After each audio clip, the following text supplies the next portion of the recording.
Neuron म्हणजे काय ते समजून घेऊया, त्याचे भाग समजून घेऊ आणि नंतर मग न्यूरॉन कसा वागतो किंवा कशा रीतीने फंक्शन करतो ते आपण बघून घेऊया. तर न्यूरॉनचे ना दोन मोठे भाग असतात. हा एक भाग आहे आणि ही दुसरी त्याला एक शेपटी आहे. ओके. तर हा जो भाग आहे त्याच्यामध्ये न्यूक्लियस आहे आणि बाजूला सायटोप्लाझम आहे. ही सेलची बॉडी आहे आणि ह्याला अशा डेंड्राइट्स आहेत. डेंड्राइट म्हणजे असं जे रिसिव्हर्स असतात ना, तशा रीतीने असे काटे काटे इकडे दिसत आहेत तशा रीतीने आहेत. त्याला डेंड्राइट्स म्हणतात. हा झाला पहिला भाग. दुसरा भाग आहे, ही शेपूट आहे ना, त्याला ॲक्झॉन म्हणतात. आणि हे शेवटचा जो भाग आहे त्याला पण असे असे तुम्ही बघाल तर नर्व एंडिंग्ज आहेत, त्याला ॲक्झॉन टर्मिनल म्हणतात. तर हा ॲक्झॉन जो आहे त्याच्यावरती बघा, ही शेपूट आहे त्याच्यावरती असं तुम्हाला एक भाग दिसेल, त्याला मायलिन शीथ म्हणतात, म्हणजे कव्हरिंग आहे ते. ओके. तर न्यूरॉनचे 3 भाग कुठले झाले? हा पहिला भाग जिथे न्यूक्लियस आणि सायटोप्लाझम आहे आणि डेंड्राइट्स आहेत. त्याच्यानंतर ही शेपूट, त्याला आपण ॲक्झॉन म्हणतो आणि त्याच्यावर मायलिन शीथ आहे आणि एक श्वान सेल म्हणून आहे, एक छोटीशी सेल असते. आणि तिसरी म्हणजे शेपटीची टोकं. शेपटीची जी टोकं आहेत त्याला आपण ॲक्झॉन टर्मिनल म्हणतो. तर parts of nerve cell are dendrite which acquire information. इकडून ना ती जे स्टिम्युलस असतं त्याबद्दलची इन्फॉर्मेशन ह्या डेंड्राइटमधून मिळते. नंतर ती अशी इकडून पास होते. ही बघा, ही इन्फॉर्मेशन पास ऑन होताना दाखवली आहे. मायलिन शीथ आणि ह्या शेपटाच्या थ्रू ती इन्फॉर्मेशन पास ऑन होते आणि ह्या नर्व एंडिंग्स ॲक्सॉन टर्मिनलच्या थ्रू पुढे जाते. ते पुढे कसे जाते बघूया. Dendrite acquires information, cell body, information travels as an electric impulse. मी म्हटलं ना, इलेक्ट्रिकचा असा शॉक येतो त्याप्रमाणे ती इन्फॉर्मेशन खटकन पास होते. Axon transmit the impulse away from the cell body. Axon काय करतो, तो इम्पल्स आहे तो इथून बाहेर फेकतो. इन्फॉर्मेशन पुढे पुढे कशी जाते बघूया. ह्या इकडे हा एक आपला न्यूरॉन आहे, ही त्याची सेल बॉडी आहे, हे त्याचे डेंड्राइट्स आहेत आणि हे त्याची शेपूट आहेत, त्याच्यावर हे मायलिन शीथ आहे. तर असं झालं आणि ॲक्झॉन टर्मिनल्सला येतो. हा इकडे दुसरा न्यूरॉन आहे, त्याचे हे डेंड्राइट्स आहेत, त्याची ही सेल बॉडी आहे आणि त्याचं हे ॲक्झॉन आहे आणि ॲक्झॉन टर्मिनल आहे. तर इथून हा इम्पल्स आला म्हणजे इकडून हा मॅसेजच्या रूपमध्ये इम्पल्स येतो. तर ह्या दोघांमध्ये ही छोटीशी गॅप असते, त्याला सिनॅप्स म्हणतात आणि त्या सिनॅप्समध्ये एक केमिकल असतं, त्याच्या थ्रू हा इम्पल्स इकडून ह्याच्या डेंड्राइट्समध्ये जातो आणि मग पुढे पुन्हा ॲक्झॉन टर्मिनलमध्ये बाहेर जातो, दुसऱ्या न्यूरॉनमध्ये जातो. तर एका न्यूरॉनमधून इम्पल्स दुसऱ्या न्यूरॉनमध्ये जातो आणि अशा रीतीने तो पुढे पुढे पुढे पुढे जात राहतो. ऑफ इन्फॉर्मेशन कसा होतो? Information received by tip of dendrite. डेंड्राइटच्या टोकाला ती इन्फॉर्मेशन मिळते. इम्पल्स सेंड टू सायटॉन, म्हणजे हा भागाला सायटॉन किंवा सेल बॉडी म्हणतात. या सेल बॉडीमधून कुठे जाणार? इम्पल्स सेंड टू ॲक्सॉन, तिकडून हा इम्पल्स जातो axon and then to nerve endings. हे नर्वचे एंडिंग्स आहेत तिकडे जातो. हे काइंड ऑफ ट्रान्समिटर असतात, म्हणजे इकडून येतो आणि इथून तो बाहेर दुसऱ्या न्यूरॉनकडे जातो. Neuron transmitters anti release, anti cross synapse. Synapse ते मी म्हटलं ना गॅप आहे. And generate a new impulse in the next neuron. त्या दुसऱ्या न्यूरॉनमध्ये तो इम्पल्स जनरेट करतो किंवा त्या ग्लँडला पास ऑन करतो किंवा मसलला पास ऑन करतो आणि त्या इम्पल्समध्ये काय असतं? इन्फॉर्मेशन असते. आता आपण नर्व सेल्सची नीट व्यवस्थित माहिती वाचूया.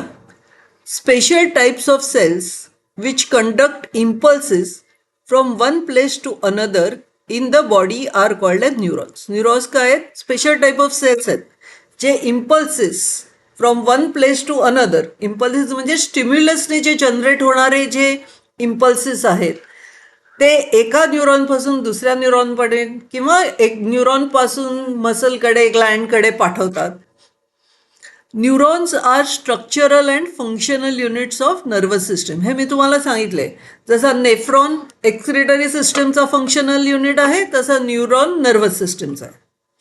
Nerve cells are largest cells in the human body. ह्या सेल्स असतात ना, ह्या खूप मोठ्या असतात and may measure up to a few metres in length. म्हणजे त्या कितीतरी मीटर असू शकतात. हां, म्हणजे जनरली सेल म्हणजे आपण अगदी छोटूसं समजतो, पण या नर्व सेल्स असतात ना, त्या बऱ्याच लांबलचक आहेत. Nerve cells have ability to generate and conduct electrochemical impulses. Electrochemical impulses म्हणजे विचार करायचा तर इलेक्ट्रिसिटी फ्लो होते ना, पण इलेक्ट्रिसिटी एका केमिकलच्या थ्रू फ्लो होऊन असं तुम्ही इमॅजिन केलं ना, तर ते तुमच्या जास्त लक्षात येईल. हां, आता हे नर्व सेल्स आहेत ना, त्यांच्या आजूबाजूला आणखीन देखील काही सेल्स असतात, मायक्रोग्लिया, ॲस्ट्रोसाइट वगैरे. त्यामुळे अख्खी जी नर्व असते, म्हणजे अख्खी जी नस असते ना, त्याच्यामध्ये या अनेक नर्व सेल्स पण असतात आणि या इतर सेल्स पण असतात. The cells that support nerve cells, ह्या नर्व सेल्सना सपोर्ट करणाऱ्या सेल्स आहेत ना, and help in their functioning are called neuroglia. ह्या इतर सेल्सना काय म्हणतात? Neuroglia. Nerve cells and neuroglial cells together form nerves. Nerve cells and neuromuscular junction. All information about our surroundings is collected by the ends or dendrites of the neuron. हे dendrites आहे ना, सगळी information बाहेरचं जे stimulus असतं त्याबद्दलची information dendrites collect करतात. The chemical process begins at those ends and electric impulses are generated. आता ह्या इकडे ना केमिकल प्रोसेस होतो, म्हणजे त्याच्यामध्ये काहीतरी सायटोप्लाझम वगैरे अशी केमिकल्स असतात, त्यांनी ना इलेक्ट्रिक इम्पल्स जनरेट होतो, which are conducted from the dendrites to the cell body. तिकडून हे आतमध्ये येतात. From the cell body to axon and from axon to its terminal. म्हणजे डेंड्राइट्समधून सेल बॉडीमध्ये येतात, सेल बॉडीमधून ॲक्झॉनमध्ये येतात आणि ॲक्झॉनमधून ॲक्झॉन टर्मिनल्समध्ये जातात. These impulses are then to be transferred from this nerve to cell to the next. जे हे इम्पल्सेस आहेत, हा मेसेज दुसऱ्या सेलला पाठवायचे आहेत, to be transferred from this nerve cell to next. Now the impulse that reaches the terminal of an axon stimulates the nerve cell to secrete certain chemicals. आता इकडे आल्यावरती मेसेज असेल तर इकडे ते केमिकल सेक्रेट होतं. म्हणजे मी म्हटलं ते सिनॅप्स, तिकडे गॅप असते, तिकडे केमिकल सेक्रेट होतं. These chemicals pass through this minute space, त्या गॅपमधून, called a synapse, between two adjacent neurons. म्हणजे शेजारी असलेल्या न्यूरॉन्समधून ते केमिकल मेसेज पास ऑन करतं and generates impulse in the dendrites of the next neuron. आणि ते केमिकल काय करतं? डेंड्राइट्समध्ये इम्पल्स जनरेट करतं. इम्पल्स म्हणजे इम्पल्सच्या थ्रू मेसेज असतो. In this way impulses are conducted in the body and these impulses R finally conveyed by nerve cells to muscle cells or glands. आता इकडे बघा सिनॅप्स दाखवलंय आणि ह्या इकडे ते केमिकल जनरेट झालेलं वगैरे दाखवलं, हे ॲक्झॉन टर्मिनल आहे. आता पुढे काय होतं? When action or movement is to be brought about in the body, the work of muscular tissue comes as last in the sequence. म्हणजे हे न्यूरॉन्स एका न्यूरॉनकडून दुसऱ्या न्यूरॉनकडे जातात, दुसऱ्या न्यूरॉनकडून तिसऱ्या न्यूरॉनकडे, आणि फायनली ते मस्क्युलर टिश्यूकडे जातं.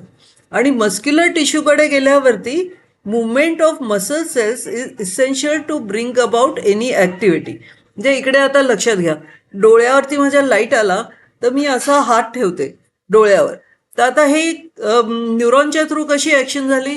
डोळ्यामधल्या न्यूरॉन्सनी ती सगळी एकामागून एक इन्फॉर्मेशन गेली मेंदूला. मेंदूतल्या न्यूरॉननी सांगितलं माझ्या हाताच्या तिकडून ट्रान्सफर केली इन्फॉर्मेशन, सगळी हाताकडे आली आणि मसल सेल्सला सांगितलं हात उचल आणि डोळ्याजवळ ठेव. Movement of muscle cells is essential to bring about activity. आता ते कसं होतं? When cells contract to change their shape, movement occurs at cellular level. Muscle cells have ability to change their shape due to special type of protein. आपला हात muscle वगैरे असे contract का होतात? कारण मसल सेल्स प्रोटीनचे असतात, एक स्पेशल टाईप ऑफ प्रोटीन असतं. Besides due to this same proteins cells become able to respond to electric impulses or of nerves. म्हणजे ह्या न्यूरॉनकडून आलेला मेसेज पण हेच प्रोटीन आहे, ते मसलला पास ऑन करून त्याला ॲबिलिटी देतं, म्हणजे त्याला क्षमता देतं कॉन्ट्रॅक्ट होण्याची. Thus, nervous system consists of a well-organized network of nerves which can conduct information in the form of electrical impulses from one part of body to another.